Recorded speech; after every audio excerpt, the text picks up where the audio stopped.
el paciente. Por eso es muy importante el manejo de la fórmula y de que podamos sacar la dosificación correcta para ese paciente. Sí, voy a tener que darle algunas pinceladas de lo que es una parte teórica, por decirle, porque debemos conocer un poquitito cuáles son los efectos para poder saber qué tipo de paciente es y qué droga es lo que vamos a usar para ese paciente. Voy a hacer un ratito antes, después ya podemos proyectar. Okay. Vamos a recordar un poquitito el choque, que es donde nosotros vamos a usar los inotrópicos en el paciente, ¿verdad? Recordar que el choque es un fenómeno agudo y que lo que sucede, tenemos un déficit de oxígeno, si no hay una posibilidad de oxigenar todo el organismo, entonces eso trata en las primeras etapas del choque, trata de que puedan conservarse cerebro, corazón, riñón, pulmón, ¿verdad? Entonces en ese decimos que es el choque compensado. Finalmente hay una respuesta humoral que hace que todo esto trate el organismo de compensar. Entonces generalmente vamos a tener una taquicardia, vamos a tener una taquipnea que está tratando de compensar esa acidosis metabólica que está teniendo el paciente. Podemos encontrar la palidez, la sudoración, todos estos signos que nosotros podamos detectar en el paciente, generalmente lo vamos a ver en esa primera etapa del shock, que es el shock compensado. Si nosotros no llegamos a detectar esto tempranamente y no le hacemos un tratamiento debido al paciente, nosotros podemos pasar ya a un choque descompensado. Y en este choque descompensado generalmente ya tenemos alteración de la conciencia. ¿Por qué? Porque todo ese sistema que trató de regular, de mantener, ya no puede. Entonces ya empieza, primeramente el que le llega menos oxígeno es ya al cerebro y se van centrando en otros lugares. Entonces generalmente tenemos ya alteración de la conciencia y el paciente ya puede entrar o tener hipotensión. Sabemos que en el niño la hipotensión es lo último que suele suceder, y cuando tenemos hipotensión en los niños sabemos que eso puede ser ya en un estadio tardío y puede llegar a ser irreversible, porque ellos tienen un sistema que la resistencia vascular sistémica es alta, entonces hace que falsamente se mantenga por un tiempo esa presión normal cuando nosotros les controlamos. Entonces a veces falsamente nosotros decimos su presión está bien, pero realmente eso puede precipitar muy rápidamente y pasar de un choque descompensado a descompensado a irreversible. Lo ideal nosotros, hablando de emergencia, de urgencia, utilizando el triángulo de la evaluación pediátrica, nosotros tendríamos que detectar el paciente en choque.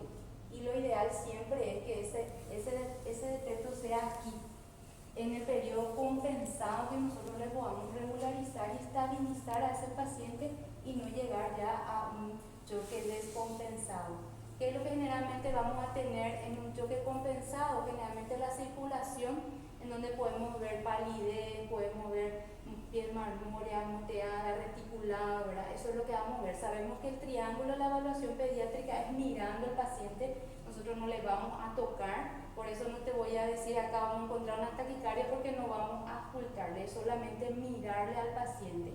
Generalmente le revestimos, le miramos, o al ingresar, si ingresan los brazos, le vemos a un paciente pálido, sudoroso.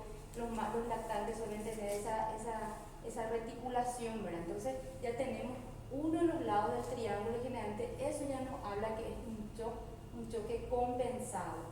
Cuando tenemos generalmente ya la respiración o tenemos ya alteración de la conciencia, ya sabemos que estamos ya en un choque descompensado, cuando tenemos dos partes de este triángulo alterado. Es decir, nuestro mecanismo de acción ya tiene que ser mucho más rápido, porque sabemos que si tenemos un solo tinte es amarillo, si tenemos dos ya es naranja, y si tenemos los tres alterados ya es rojo.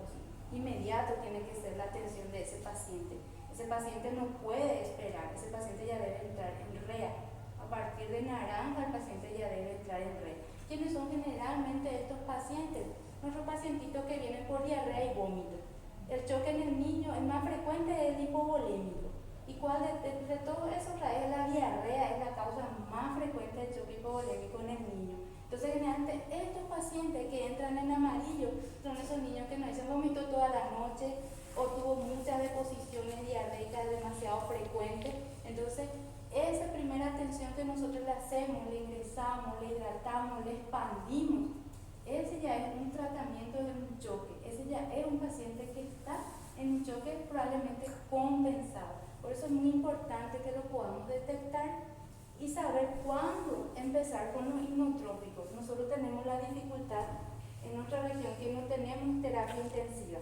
Entonces un paciente que va a necesitar ser remitido, necesitamos ser y poner en el momento exacto ese inotrópico para que ese paciente pueda llegar bien y estable durante su trayecto, porque son 5 horas de traslado. Entonces, anteriormente se esperaba mucho tiempo para el inicio del inotrópico. A veces te decía 2 horas, ¿verdad? Haciendo todo.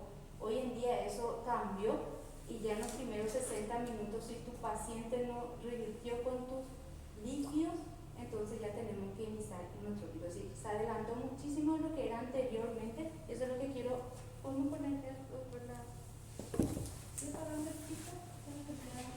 visualización? Voy a ponerme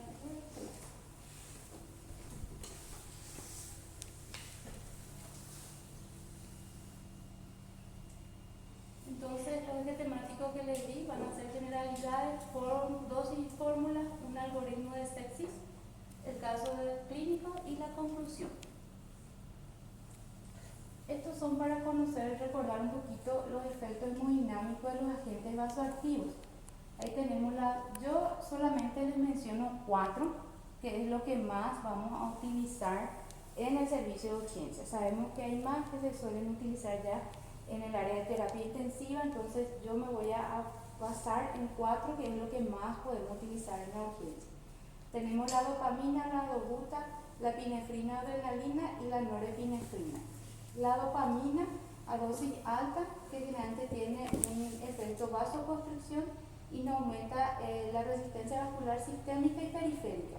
Con beta 1 tenemos inotropismo, hipoinotropismo, y con dosis muy bajas ya es vasodilatación, que generalmente se utiliza cuando necesitamos la parte renal. Generalmente iniciamos siempre con dosis alta y luego eso se va titulando y bajando de acuerdo a dosis-respuesta, ¿sí? La dobutamina tiene un efecto inotrópico, la epinefrina también tiene un efecto de vasoconstricción y también tiene efecto inotrópico y cronotrópico en dosis menores. Y la norepinefrina también tiene un efecto vasoconstrictor y inotropismo. Los lactantes, generalmente los lactantes pequeñitos son insensibles a la dopamina, por el cual se prefiere usar epinefrina, norepinefrina de acuerdo a la situación clínica, ¿verdad?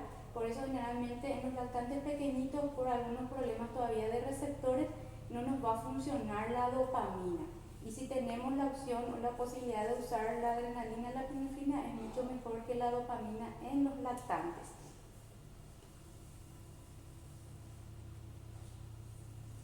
La epinefrina es el fármaco de elección en el choque frío, en el choque anafiláctico y en el cardiogénico, y en pacientes con hipotensión, ¿verdad? Pacientes ya con un choque descompensado.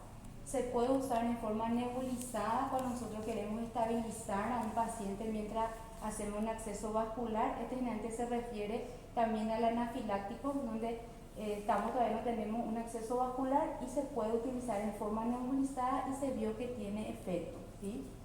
Se debe considerar que en niños mayores, con el uso de la epinefrina, puede haber un riesgo de isquemia porque tiene mayor utilización de oxígeno. Entonces, y también los pacientes que tienen algún antecedente de arritmia o que están con una frecuencia cardíaca muy alta. Por eso, en estos pacientes adolescentes que están con una taquicardia muy importante o están con un choque hipovolémico, un politraumatizado, de repente le va a ser mejor usar una dopamina que una epinefrina, ¿sí? Por esa posibilidad de que nos puede hacer una isquemia miocárdica al usar una epinefrina en estos tipos de pacientes. La norepinefrina es el que se utiliza de elección en el choque caliente y también en el choque de la médula espinal, es decir, lesión de médula espinal. Generalmente pueden presentar nuestros pacientes politraumatizados y lo solemos tener, no es algo que no tenemos, solemos tener, importante tenerlo en cuenta. La dopamina es siempre fue medicamento vasoactivo de primera línea en el choque y como les dije, los lactantes son relativamente insensibles. Y se habla siempre que debe iniciarse a dosis alta, a 10 microgramos kilopeso, y luego eso se va descendiendo dosis respuesta. La dobutamina no es útil en niños mayores y generalmente se basa o se centra su utilización ya en pacientes con trasplante cardíaco, cirugía de efectos congénitos o pacientes con patología congénita, ¿sí? Cardíaca congénita es lo que nos usa, ¿sí?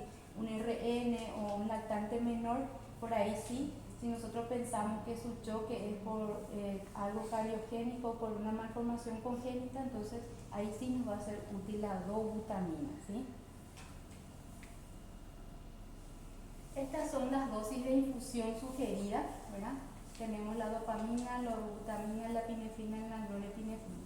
Como vemos, nosotros tenemos la presentación en miligramos, pero nos dan la dosis en microgramos.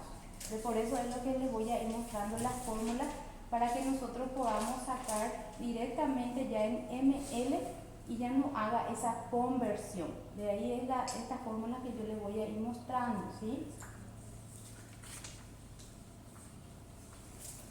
Bueno, esta es la fórmula, dice ml del medicamento. ¿Y qué es lo que usamos? Usamos la dosis que nosotros vamos a usar con el paciente, el peso en kilogramos, el tiempo y abajo la concentración de la droga en microgramos por ml.